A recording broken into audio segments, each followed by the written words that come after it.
I think someone asked me about oxalates about once a day. It's a buzzword in diet and wellness right now. So today I wanted to share a brief video to shed light on the truth about oxalates. And my opinion may surprise you. But first I need to ask you a quick question. Are there any health topics you'd like to know more about? If so, reply in the comments and let me know what you're curious about. After all, I created this channel for you, and I want to make sure you're benefiting from it. So if there's anything you want to know, go ahead and leave a comment below. But now, back to oxalates. And like I said, I'll keep this video brief. First of all, what's an oxalate exactly?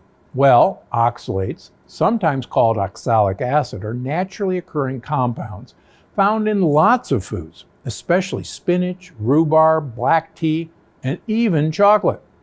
Its purpose in plants is to get rid of extra calcium by binding to it. And in plants, that's fantastic because excess calcium can block plants from getting the nutrients they need and kill them. But when it comes to human nutrition, oxalates are a bit more controversial because, as I mentioned, they bind to calcium and also minerals like iron. Now, for most people out there, this isn't a big deal because the new compounds formed in your body are simply excreted as waste. No big deal. So why is the nutrition community making such a huge fuss about oxalates? Well, I'll be the first to say, like with many foods, there are people who need to avoid oxalates. Specifically, people whose doctors tell them to skip out on oxalate-rich foods.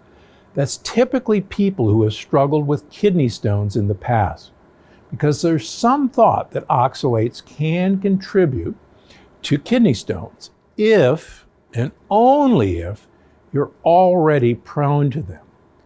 And if you suffer from Crohn's disease, you may also be told to avoid oxalates. So, if your doctor suggests you steer clear, skip the high oxalate foods like spinach, rhubarb, kale, and tea.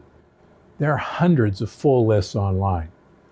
But some people have been claiming oxalates are dangerous even for healthy people, and that eating high oxalate foods can leach calcium from your body, depriving you of nutrients and lead to things like leaky gut, irritable bowel, and numerous other digestive issues.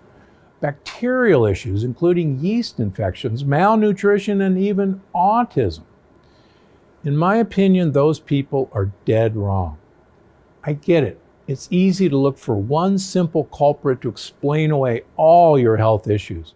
And it's true, there are some things that really do cause massive health problems for a lot of people, like sugar, lectins, and unhealthy fats. But based on my research, oxalates are not the nutrition supervillain that people in the health community are claiming. Yes, oxalates can cause issues in a very small number of people, so certain people should avoid them if their doctors tell them to, or you notice that you react to them.